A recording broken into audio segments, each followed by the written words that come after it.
Hello and welcome to episode 1 of the Beginner PLC Mega Project. If you're here, it means you want to start learning PLC programming from the ground up, and I promise you, by the end of this playlist, you won't just know the theory, you'll have built a complete working project step by step inside Siemens TIA Portal, and you will feel confident enough to take on real-world automation tasks. Before we open any software, let's pause and think. What exactly is a PLC project? Why do we need software like TIA Portal? Imagine you're standing in front of a real production line.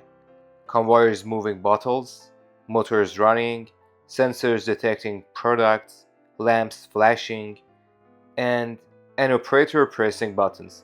All of that is controlled by one brain, the PLC. But the PLC doesn't know what to do until we, as engineers, tell it. And that's what TIA Portal is for.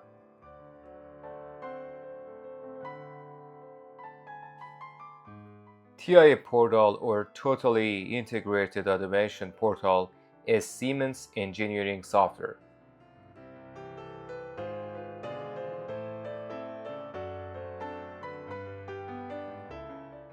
In TIA Portal, we create projects, configure the hardware, write the PLC logic, design HMI screens, and do the simulation to test the code before commissioning. So episode 1 is all about getting familiar with this environment, creating our very first project, and understanding the structure we'll use throughout the course. This is the PLC Beginner Mega Project playlist. We're building a complete packaging line step by step, learning timers, counters, alarms, and HMI along the way. Don't miss the journey. Hit subscribe now so you stay updated with every new episode. Let's get started. Open TIA Portal. On the first screen, you'll see the option to create new project. Let's click that. We'll give our project a name, call it Beginner Packaging Line. Why Packaging Line? Because that's the storyline of this course. We're going to build a simplified version of a filling, capping, labeling, and rejecting system, just like you would see in a real beverage or pharmaceutical plant. Now when you create a project, TIA Portal asks you for a location to save it. This might seem obvious, but trust me, organization is key in automation. In real companies, projects may run into gigabytes with hundreds of files. Always save in a clear folder with backups.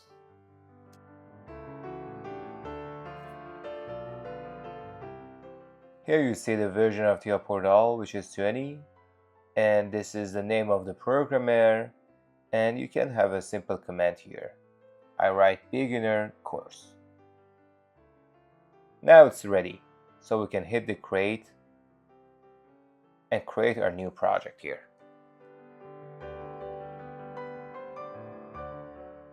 This is the portal view.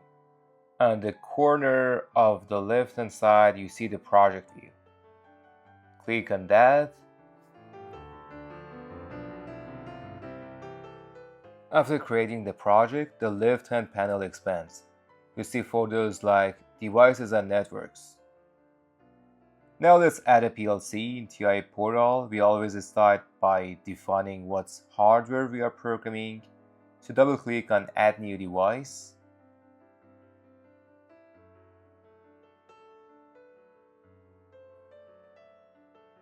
Go to controller, and here we choose a Siemens S7-1500 in this course. We'll use F1515. Doesn't really matter, this is just for testing. These are modern CPUs that manufacturers actually use today.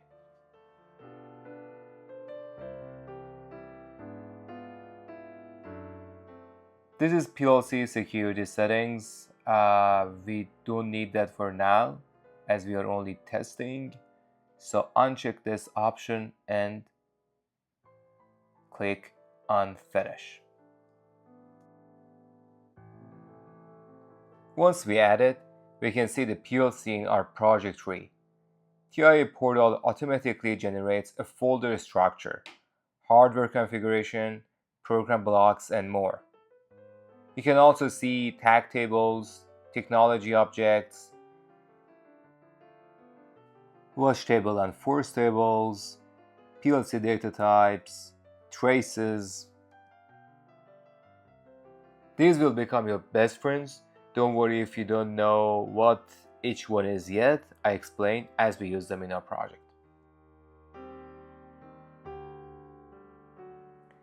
Here is an important note. The PLC CPU is the brain, but brains need connections. That's where inputs and outputs come in. On the hardware rack, you'll see a slot for I/O modules. We'll add those later, but for now, think of them as the ears and hands of the PLC.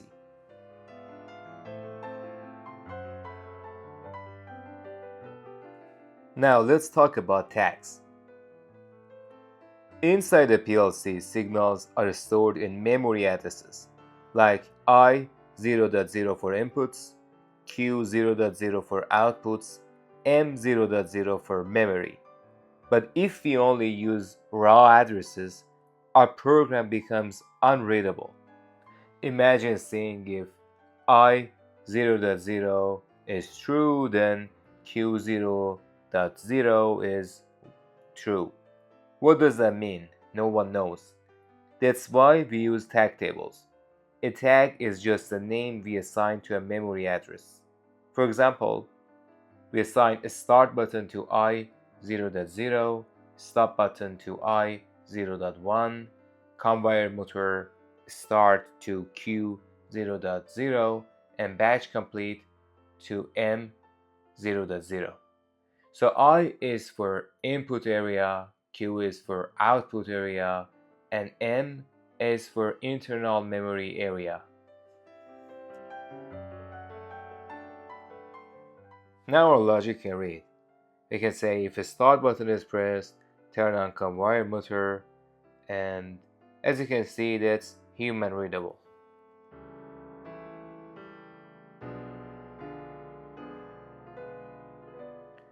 So let's create our first tag table. Open PLC tags folder.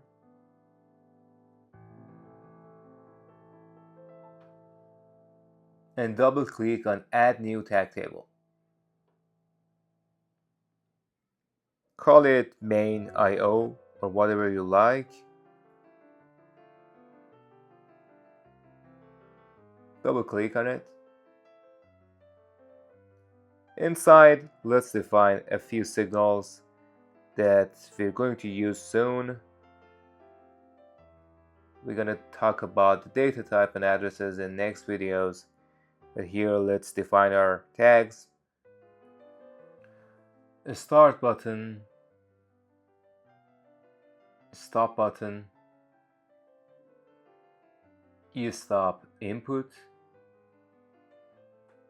conveyor motor, green lamp, and red lamp. For now, just add the names. In the next video, we will map them to addresses. Here's a golden rule. From the beginning, keep your project clean.